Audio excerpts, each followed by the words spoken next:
Assalamualaikum warahmatullahi wabarakatuh. Perkenalkan, kami dari kelompok 5 akan menjelaskan tentang bab 2 dan 3 penelitian kami yang berjudul Analisis Hubungan Usia, Jenjang Pendidikan, dan Tingkat Pendapatan terhadap Tingkat Pengetahuan Masyarakat Surabaya mengenai Penyakit dan Vaksin COVID-19. Baik, yang akan kita bahas yaitu bab 2, tinjauan pustaka. Yang pertama yakni penelitian yang relevan, yakni terkait penelitian yang telah dilakukan oleh Fabriani dan kawan-kawan dengan judul Analisis Tingkat Pengetahuan Masyarakat terhadap Penyakit dan Vaksin Hepatitis A di Indonesia. Penelitian ini menggunakan analisis Whitney dan faktor-faktor yang digunakan adalah usia, pendidikan, jenis kelamin, pengalaman mendengar penyakit, dan vaksin hepatitis A. Kemudian penelitian yang kedua yaitu Satrio Pratomo dengan judul Hubungan Tingkat Pengetahuan dan Sikap Masyarakat terhadap Pencegahan Penyakit Tuberkulosis di RW 4 Kelurahan Lagoa, Jakarta Utara tahun 2013. Penelitian ini bertujuan untuk mengetahui hubungan tingkat pengetahuan dan sikap masyarakat terhadap upaya pencegahan penyakit tuberkulosis dengan menggunakan uji correlation Spearman. Kemudian penelitian kami ini dilakukan dengan mengangkat judul Analisis Hubungan Usia, Jenjang Pendidikan, dan Tingkat Pendapatan terhadap Tingkat Pengetahuan Masyarakat Surabaya mengenai penyakit dan vaksin COVID-19. Dalam hal ini, penelitian yang dilakukan dengan analisis chi-square. Baik, kita masuk pada definisi pengetahuan. Pengetahuan adalah sesuatu yang didapatkan manusia melalui media panca indera. Dalam proses ini, indera yang paling dominan adalah indera penglihatan dan pendengaran. Tindakan merupakan efek yang timbul karena dipengaruhi oleh pengetahuan, menurut Noto Atmojo tahun 2003. Berikut merupakan faktor-faktor yang mempengaruhi pengetahuan. Yang pertama yakni menurut Noto Atmojo tahun 2003. Faktor yang mempengaruhi pengetahuan yaitu pendidikan, informasi, budaya, pengalaman, dan pekerjaan. Sedangkan menurut Noto Atmojo tahun 2007, pengetahuan seseorang dapat dipengaruhi oleh dua faktor, yaitu faktor internal, usia, pendidikan, status ekonomi, dan pengalaman sakit, dan faktor eksternal yaitu media massa, lingkungan, dan sosial budaya. Untuk itu, pada penelitian kami ini, kami mengambil faktor-faktor yang mempengaruhi pengetahuan yaitu usia, tingkat pendidikan, dan tingkat pendapatan. Selanjutnya, SDGs, Agenda 2030 untuk Pembangunan Berkelanjutan atau The 2013 Agenda for Sustainable Development atau SDGs adalah kesepakatan pembangunan baru yang mendorong perubahan-perubahan yang bergeser ke arah pembangunan berkelanjutan yang berdasarkan hak asasi manusia dan kesetaraan untuk mendorong pembangunan sosial, ekonomi, dan lingkungan hidup. SDGs atau TPB diberlakukan dengan prinsip-prinsip universal, integrasi, dan inklusif untuk meyakinkan bahwa tidak akan ada seorang pun yang terlewatkan atau no one left behind. SDGs terdiri dari 17 tujuan dan 169 target dalam rangka melanjutkan upaya dan pencapaian Millennium Development Goals (MDGs) yang berakhir pada akhir tahun 2015 yang lalu. SDGs memiliki 4 pilar, yaitu pilar pembangunan sosial, pilar pembangunan lingkungan, pilar pembangunan ekonomi, dan pilar pembangunan hukum, serta dan tata kelola. Telah disebutkan bahwa SDGs memiliki 17 tujuan.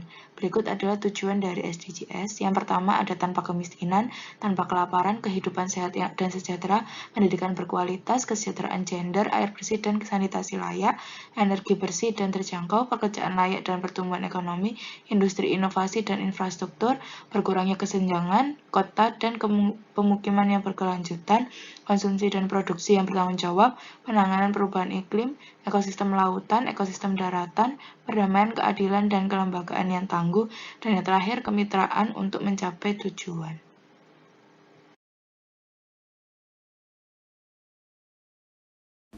Selanjutnya, penyakit COVID-19.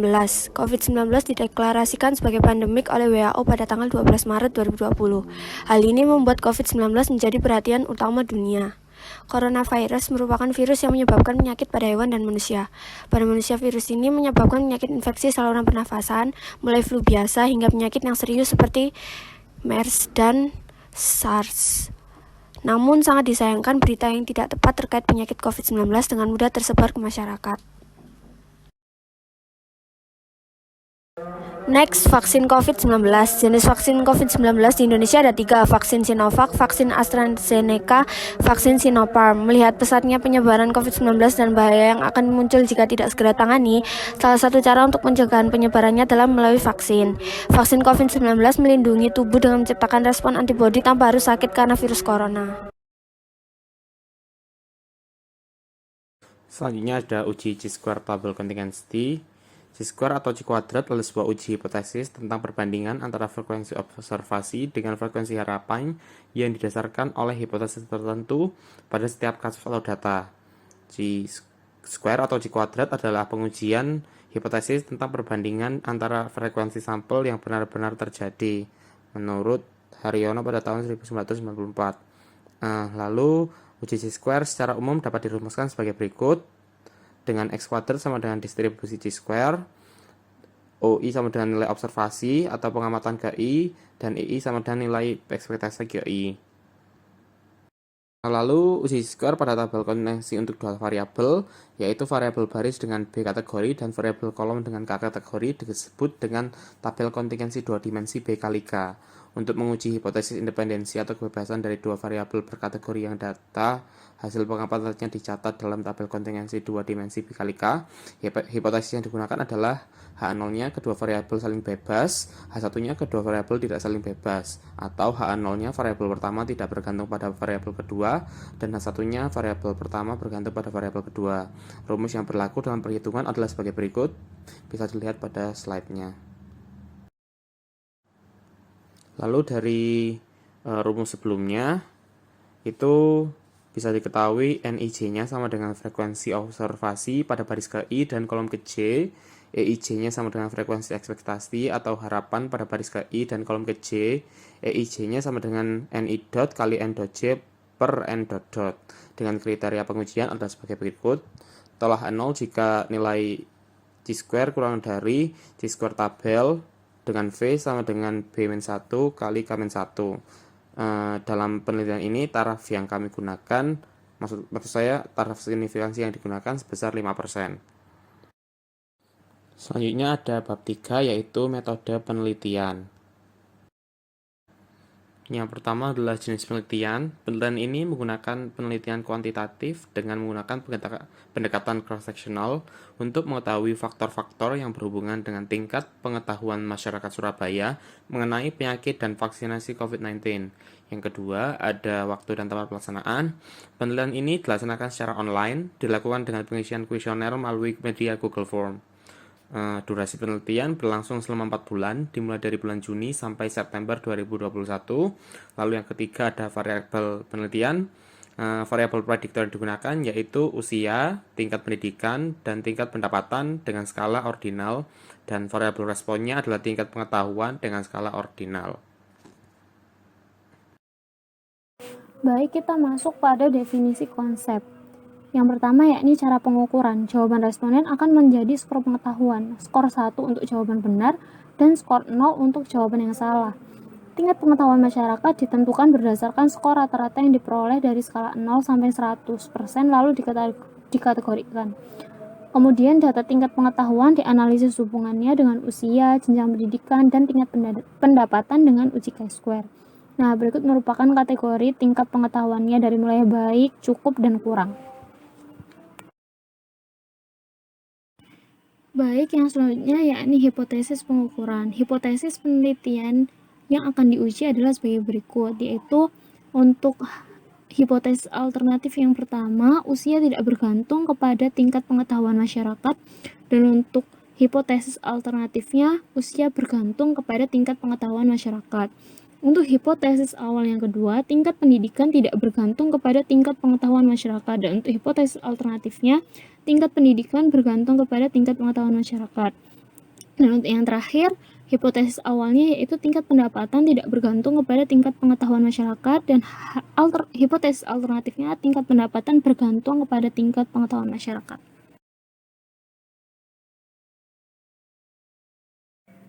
Baik, selanjutnya yakni instrumen penelitian. Instrumen merupakan suatu alat yang digunakan untuk mengukur suatu objek ukur atau mengumpulkan data dari suatu variabel. Instrumen yang digunakan dalam penelitian ini berupa kuesioner online berupa pertanyaan-pertanyaan yang berkaitan dengan pengetahuan masyarakat terkait penyakit dan vaksin COVID-19 yang terdiri dari 20 pertanyaan dengan 2 alternatif jawaban iya dan tidak. Nah, berikut merupakan tabel komposisi dari kuesioner kami, yaitu terdapat pengetahuan seputar penyakit COVID-19 dengan indikator sebagai berikut dan pengetahuan seputar vaksin COVID-19 dengan indikator sebagai berikut.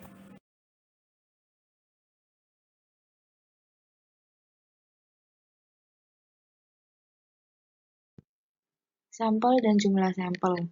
Sampel yang digunakan dalam penelitian ini adalah masyarakat Kota Surabaya, dan jumlahnya ditentukan berdasarkan rumus Lovin dengan tingkat kesalahan 0,05, dan didapatkan 400 jiwa dari populasi sebesar 2.874.314 jiwa yang datanya dihimpun dari hasil sensus penduduk 2020 oleh Badan Pusat Statistik.